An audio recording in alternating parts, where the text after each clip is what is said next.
Bonjour à tous et bienvenue sur notre podcast 7 mois de jardinage avec Hubert en partenariat avec la gamme Facile Printemps. Aujourd'hui, j'ai l'immense plaisir d'accueillir Alice, notre novice en jardinage, pour nous aider à apporter un peu de couleur à son jardin pour le printemps prochain. Et oui, ça se prépare dès maintenant pour avoir un beau jardin à la sortie de l'hiver. Salut Alice! Salut Patricia, je suis ravie d'être ici pour découvrir ces plantes qui vont transformer mon jardin en un vrai festival de couleurs dès le printemps. Génial! Pour démarrer en beauté, je te présente la Tiarella Spring Symphony. Elle produit des petites hampes florales coniques avec des boutons roses qui s'ouvrent en blanc. C'est parfait pour attirer les pollinisateurs. Elle est superbe, comment je peux la cultiver ? C'est un merveilleux couvre-sol compact, parfait pour les sous-bois. En plus, elle possède des feuilles semi-persistantes avec des veines brun-rouge qui deviennent magnifiques en automne. J'aime beaucoup le contraste entre le feuillage et les fleurs, mais je peux la planter n'importe où ? Plante-la dans un sol léger et humifère avec un emplacement à l'ombre ou la mi-ombre. Elle adore ça.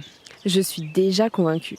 J'aimerais bien une fleur avec des pétales rouges. Quelle variété me conseilles-tu pour une belle explosion de couleurs dès le début du printemps ? Par ici, tu as le merveilleux Dicentra valentine, ou plus communément appelé le cœur de Marie. C'est la plante qu'il te faut, car cette vivace disparaît en hiver pour réapparaître au printemps. Tu obtiendras des fleurs en forme de cœur rouge sang et blanc sur des hampes florales prunes qui ajoutent une touche élégante et colorée au jardin. Avec ses 35 cm de hauteur, il forme une belle touffe buissonnante, parfait pour les coins sombres en manque de structure. Elle semble tellement délicate et décorative avec ses fleurs aériennes. J'ai hâte de voir le résultat au prochain printemps. Où devrais-je le planter ? Choisis un endroit ombragé avec un sol frais et bien drainé. Et bonne nouvelle, il est très rustique et facile à cultiver, top pour les débutants. Patricia, tu es une mine d'or d'informations. Mon jardin va reprendre vie et être lumineux dès la prochaine sortie de l'hiver. As-tu une dernière plante à me conseiller pour compléter le tableau ? Bien sûr, je te propose de planter ces 4 chairs de la gamme Facile Printemps. Elles sont très rustiques et présentent des bords légèrement dentés. Les nuances de leur feuillage sont variées et très intenses en toute saison. Regarde ici. Tu as tout d'abord la Forever Red, avec son rouge bordeaux et ses inflorescences en forme de petites clochettes roses. Si tu veux apporter plus de contraste, tu as la Purple Pride, avec son étincelante robe lit de vin.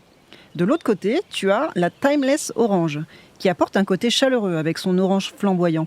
Pour un effet plus vitaminé, tu as enfin le Cher Shiny, avec sa robe vert citron.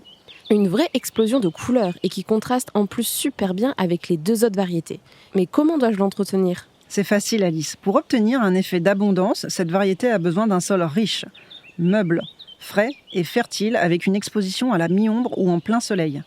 Qu'elle soit dans des massifs ou dans une large potée, cette vivace apporte beaucoup de structure, de mouvement et de charme au jardin. Fais-moi confiance.